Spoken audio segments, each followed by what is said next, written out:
Thank you. Please be seated. Brief fact joke of the day. What do you call a pile of kittens? Meow then.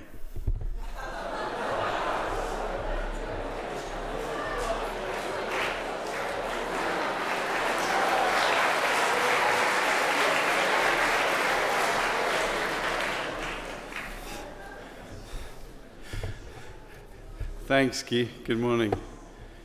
I wish I could understand that. Actually, I didn't get it. I didn't hear it anyway, so you can tell me afterwards. Good morning, everybody. Look at this. Sun streaming in. Beautiful morning. Now, I know we've got some AP exams this morning, so I'm going to try and get people out of here in a reasonable time. It has been a busy weekend, though, as you know, and I want to talk about one or two of the highlights. Mr. Murdy alluded to this yesterday. First of all, Friday evening, there was just a superb dance recital on in the Wilkinson Theatre, and I'd like all of our dancers who treated us to just a fantastic little event to stand and receive the recognition that they thoroughly deserve. So the dancers, up, please. Where are they? Yeah.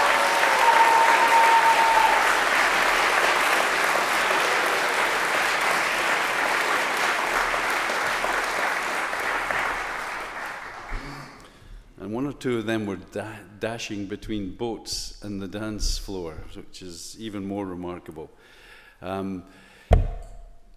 So, Mr. Murdy mentioned the rugby results, a very successful weekend for the girls and boys, actually, but he focused on the girls yesterday. And I'm going to ask Maggie Banks to come up and present the school with a plaque, I think, for the silver that the seniors won in the senior BC High School Sevens at Langford against what is effectively a sort of almost like a Team Canada select, this Belmont Academy. And Abby Kay to do the same with the gold that the juniors so steadfastly won. They were out on their feet in the last few minutes of the game, but they still won. So, Maggie and Abby, are you coming up? Maybe they're not. Abby's coming up.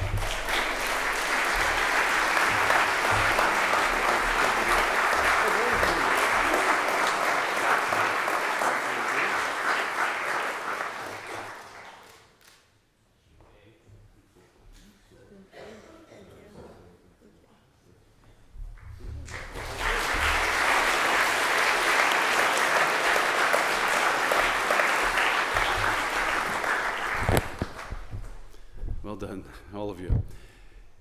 Obviously, the big dominating event of the weekend was the regatta, and blessed with this type of weather, made it even more of an occasion. It's one of the best examples I think we have of volunteerism at work. People giving their time up, getting up early often, being out on the water all day, or loading boats, or starting, whatever, all the multitude of tasks.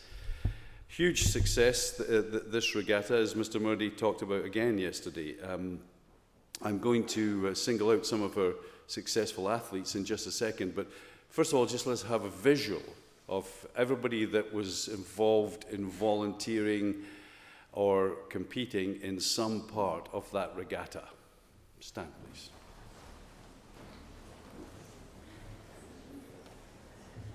Good. Well done. Thank you. That's a lot of...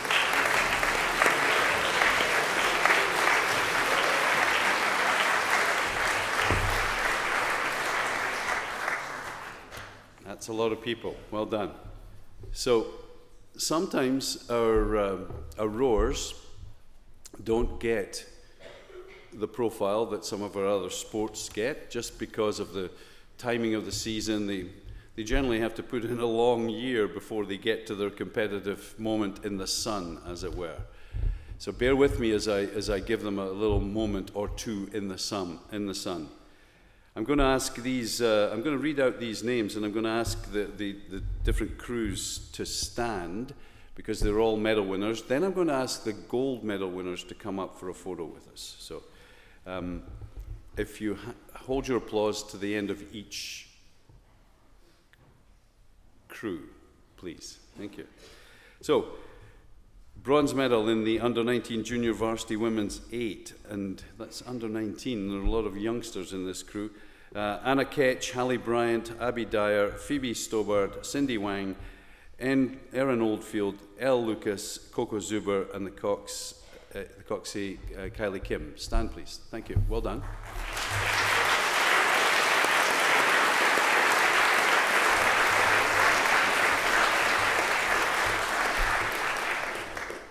Third in the under-17 men's single, Sam Addison.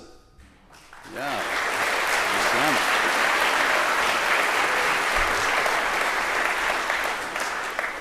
Bronze medal in the under-19 lightweight women's 4, Maddie Canyon, Libby Kay, Jamie Bell, Jaden Bowmans, and Kylie Kim. Thank you.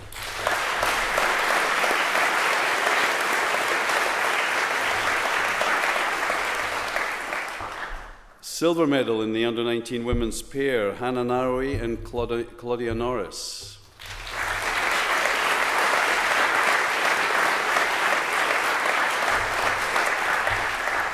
And silver medal in the under-17 men's quad, Sam Addison, Owen Bramley, Drayden Fontana, and Ryan McKay.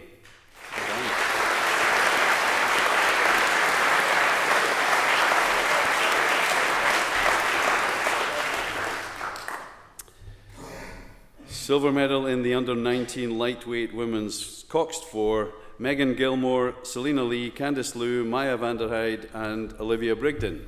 Well done.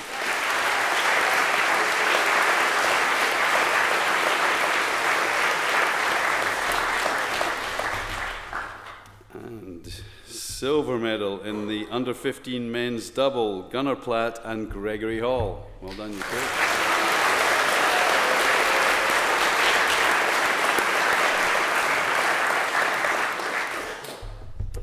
Well done. So I'm going to ask these athletes now to come up here for a photo, and I think we'll get them all up here before we applaud. So, winning a gold medal in the under-19 women's 8 category, Claudia Norris, Hannah Narrowe, Trinity Gladstone, Naoka Bales, Libby Kay, Paige Doig, Ali Milne, Maddie Canyon, and Kylie Kim. Come on up.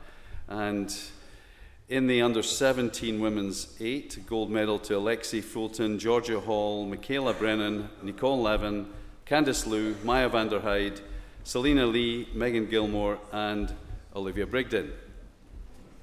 And some of these names will repeat in the 4s, winning a gold medal in the 4, Selena Lee, Candice Liu, Cindy Wang, Maya Vanderheide, and Olivia Brigden.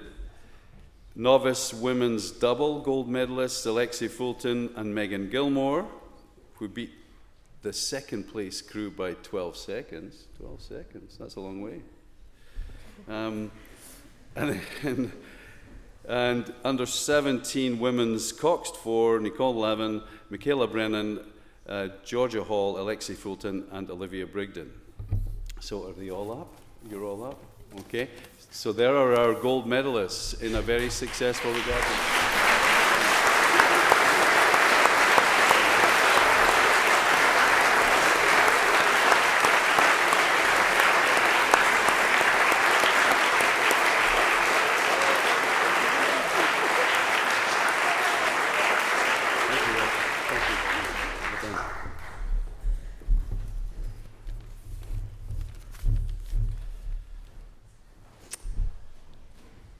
Well done. That's part of the excitement that's happening in our rowing world. We had a lovely little reception on Friday afternoon with some dignitaries and Olympians there to talk about our strategic plan and to talk about the bid for the National Rowing Centre to be situated in the Cowichan Valley. It's a joint bid between Shawnigan, Brentwood, and North Cowichan. So it's all exciting stuff. And then to talk about this wonderful gift that we've been given to extend the crew house. So there'll be an extension very shortly to the interior space in the crew house, which is all very wonderful stuff. And it's 10 years ago since I had the privilege of and the thrill of being at Henley in England, right? And for those of you who don't know, Henley Royal Regatta is one of the premier events in the rowing calendar. And the Princess Elizabeth Cup is the boys' 8 and very hotly contested by some of the best crews, school crews in the world, in fact. So it's a big deal to win it. And win it, Shawnigan did 10 years ago. And what was quite funny was the commentator couldn't quite get his head around our name.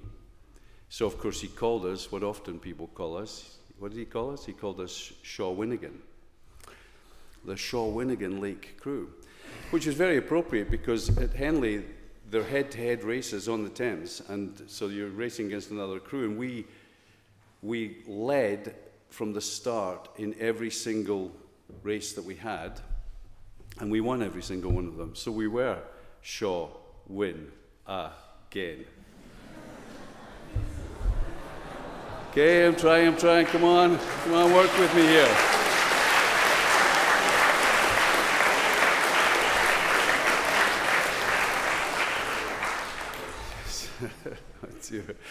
Sorry, I'm retiring soon. Okay, so that's a bit of a glance over my shoulder, which is what we should all do. How many of you drive? Wow, that's pretty scary. Okay, so if I remember correctly, all those years ago when I learned to drive, there was this whole thing about mirror shoulder maneuver or something, mirror signal maneuver, is that right? Is something like that? When you actually start driving, you've been driving for 40 years or something, you just don't pay attention to any of that. Did I just say that? Is this live streamed? Oh no! I'm only joking. Okay. But actually, there's a good little metaphor for life, right? Look in the rearview mirror a little bit. Think about some of the things that have happened in the past, but don't obsess with it. Don't spend the whole time looking in the rearview mirror. That's not going to get you anywhere, right? Have a glance over your shoulder. Just see what's behind you. Always look behind you, and just remind yourself of a couple of key things by doing that. But then, it's what's in front of you that counts, right? That's what you have to do. Just as they say in some of the sports, play what's in front of you. You can do all the preparation in the world, but play what's in front of you. So, as we approach our last break, our last little pause before the final push to the end of the school year and the busyness that involves, that is perhaps a time to reflect a little bit. And I know that the grads will be doing that. Their big weekend coming up for the graduating class. It's all about reflecting on your time here, your time with each other, your relationships, all of that, all of the good stuff, and celebrating it appropriately and accordingly as we've got set up brilliantly. So it's a big weekend, but I want you to go into that and keep making it about other people's enjoyment and other people's success. Because if you approach things that way, it's actually so much better. And funny enough, this morning I was trying to recall a Churchill quote, and I sort of had it, but I Googled it just to see if I did have it. You know the quote that says we make a living by what we get, we make a life by what we give. Do you know that one? If you don't know that one, it's a good quote. We make a living by what we get, we make a life by what we give. Well, it actually wasn't Churchill that said it. That's what I discovered. So, there you are. It's a good quote, but we don't know who said it. But along the way, I found another Churchill quote. And you know me, I like words. So, I like the words in this quote. So that's what I'm leaving you with this morning. Churchill said in 1908, which is about 110 years ago, "What is the use of living if it be not to strive for noble causes and to make this muddled world a better place for those who will live in it after we are gone? How else can we put ourselves in harmonious relation with the great verities and consolations of the infinite and the eternal? And I avow my faith that we are marching towards better days. Humanity will not be cast down. We are going on swinging bravely forward along the grand high road, and already behind the distant mountains is the promise of the sun." I love the symbolism of the end of that. The promise of the sun behind the distant mountains. That speaks to hope and possibility. And hope and possibility should be forefront in your minds as you go forward, people. Particularly in your calculus exam this morning. Thank you.